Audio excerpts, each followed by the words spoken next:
Untying the knots that bind us, an invitation to nourishment. Welcome to Nourishing Life with Salema. Welcome back if you've been here before, and if you're a new listener or a reader, then thank you for being here, reading, listening, and sharing my work.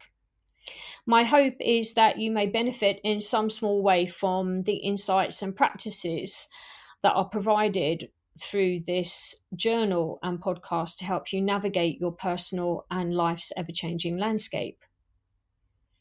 Nourishing Life is a combination of a contemplative podcast drawn from my life as a water nomad with prompts, insights, and rituals for self-care whilst navigating depression and menopause, using nature and simplicity to inspire, heal, and reinvent a better me and you.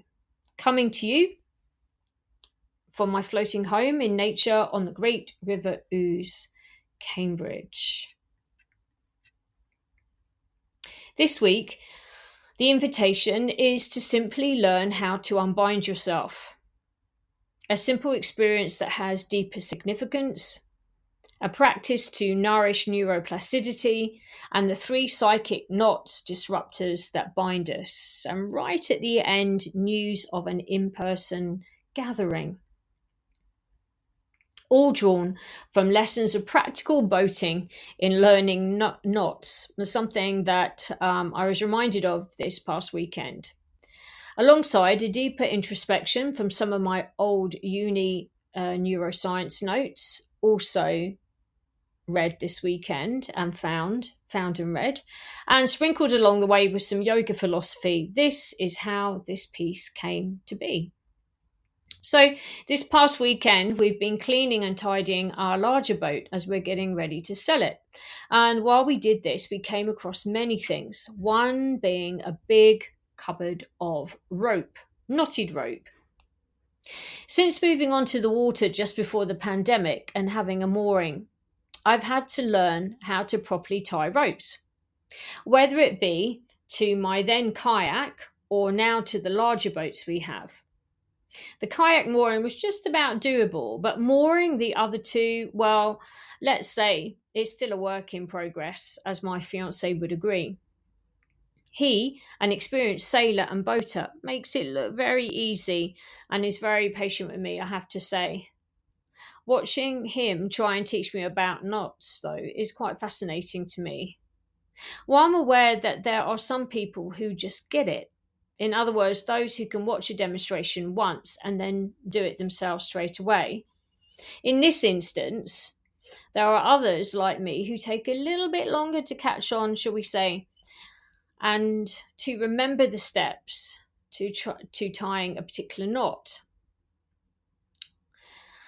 and getting it wrong just at the last moment. In these moments, I often find myself annoyed for not being able to remember how to complete the task. In this instance, how to complete the knot and how to do it properly. It's weird because in other aspects of learning to do stuff, like recording a podcast, doing technical stuff, I only have to see something once and I can more or less do it straight away. But these knots, man, they are the bane of my life. But I have to say, I'm getting better about it. So that's the main thing. Thinking about my experience and what is going on in the brain when we are trying to learn something new, that's the fascination. Well, as you probably know, our brains are made up of billions of cells, neurons. In the simplest of terms, the way that these neurons are connected determines how we do certain things. The connection from one neuron to the next is simply referred to as a pathway. In other words, think of it like this. When we start to learn something new, a new pathway is forged. The more we repeat the experience, the stronger then the pathway becomes. However, it is the role of frequency In other words, how often you repeat what it is that you're trying to learn, paired with interest, of course, which has the capacity to strengthen the neural pathway required to complete the task and or understand that concept, that particular concept. This ability in our brain then to change and adapt according to our experiences is affectionately referred to as neuroplasticity and becomes even more essential as we age. There's a great quote from Bernard in 2010, and I can't remember the book that it came from, but I had it written in some of my notes. And it says in this documentation, like in a system of freeways connecting various cities, the more cars going to a certain destination, the wider the road that carries them needs to be.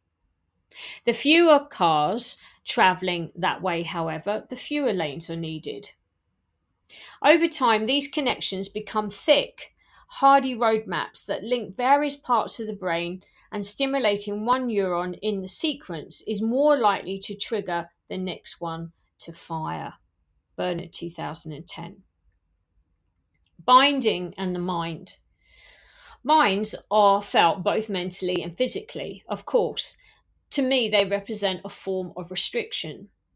However, while restrictions can be self-imposed or imposed onto us from others and in our environment, binds from a mental, emotional, and spiritual perspective are mostly self-imposed, cultivated from beliefs originating out of our exposure to trauma, depression, stress, and illness. Feelings of not being able to do something, manifesting itself into a form of disbelief or overwhelm, then will often deter people from trying something new and going outside their comfort zone. So, leading on now to this group practice to enhance this neuroplasticity, this is an exercise that is meant to be practiced in a small group setting. And this is something an experiment that I found in some of my notes at the weekend, and it got me thinking. It's quite simplistic, but it has the power to really fire up your neurons, shall we say. So I would start off with a small group. Obviously, you can have a large group, but it's easy if you start with a small group so you grasp the concept. So create a small circle. So you're standing next to each other in a circle. Balance a stick between the tip of your finger and the tip of the finger of the person standing next to you. Don't hold the stick, but instead gently press the end of the stick with your fingertip. The resistance of the person next to you pushing back with the fingertip will keep the stick from falling. Once the circle is formed, one person gently presses the end of their stick, which will nudge the finger of the person next to them, holding up the other end of the stick.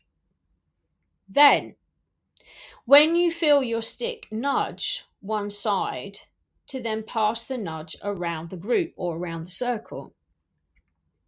When I originally did this experiment at uni, we timed how long it took the nudge to pass around the entire circle. It took roughly about 15 seconds the first time. Second time it was 12 seconds, and the third time it was 10 seconds. We then kept the experiment going, and we kept doing it until we consistently completed the circle in 7 seconds, several times. These findings resulted in the formation of a neural pathway, and us representing the neurons. The sticks were demonstrating the electrochemical signals being sent from one neuron to another whilst learning something new. By repeating the task several times, we were able to eventually reduce the time it took us the first time, and we did it in half the time. This demonstrated quite simply how and what we had learned to do had been integrated into our neural network pretty quickly. So, applying the results of this simple but effective practice, I began to notice that my confidence was growing when it came to trying new things.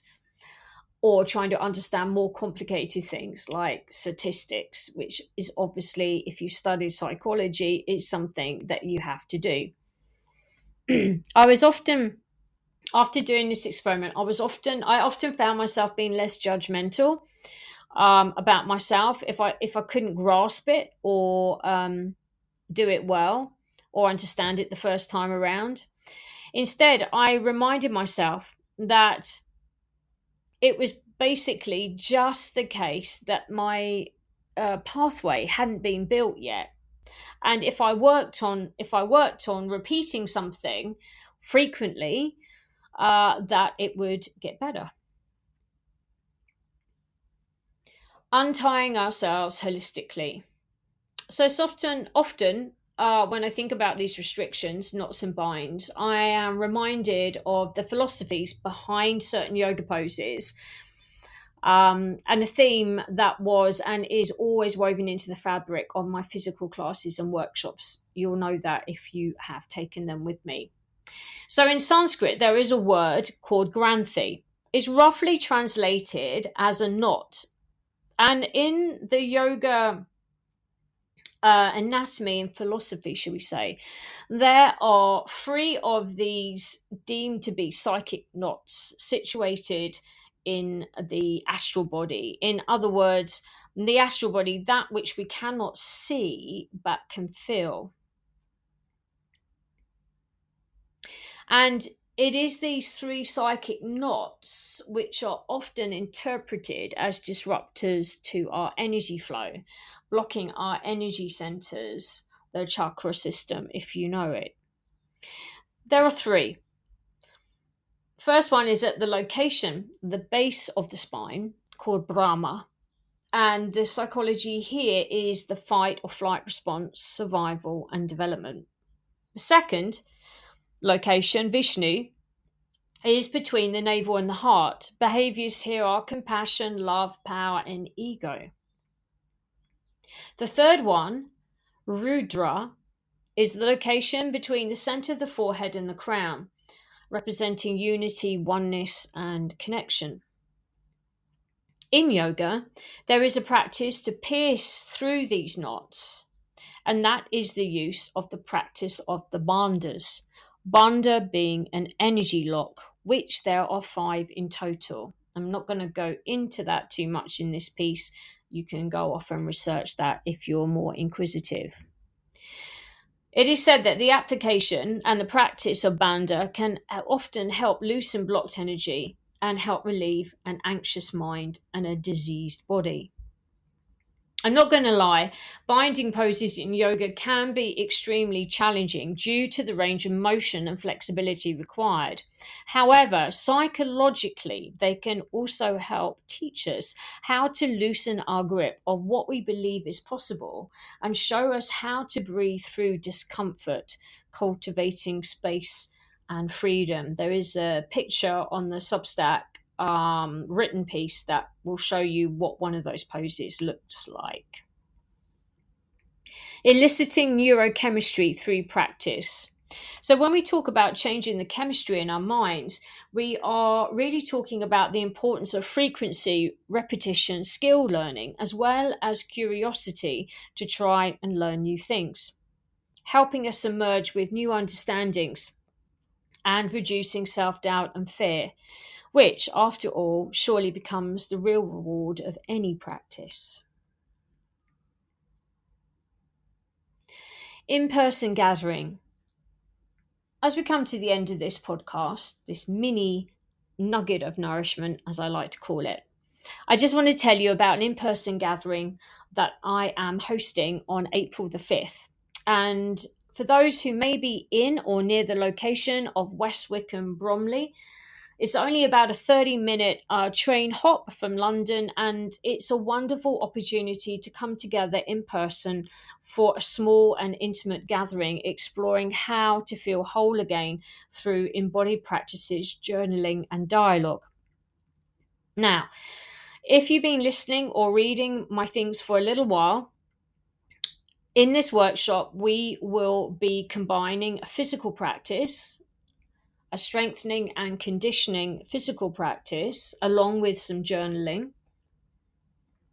And it's really a blend of some of the Zen aspects that I have been writing about, and yoga and movement. And yeah, I'm really looking forward to it. So um, there is a link in the Substack written post, where you can secure your place. Um, it's a very small group. I'm just doing 12 people. So bring your journals and your questions. And yeah, it's going to be an afternoon of deep exploration. It's on a Saturday, by the way. So I hope to maybe catch you there. In the meantime, as always, thank you for being here. Really, thank you. And reading, listening, and sharing my work. And yeah, I will be interested to hear your comments, or if you have any experiences on the theme of this piece, then please feel free to comment in the comment box. But for now, I'll sign off and say thank you for listening, and see you next time.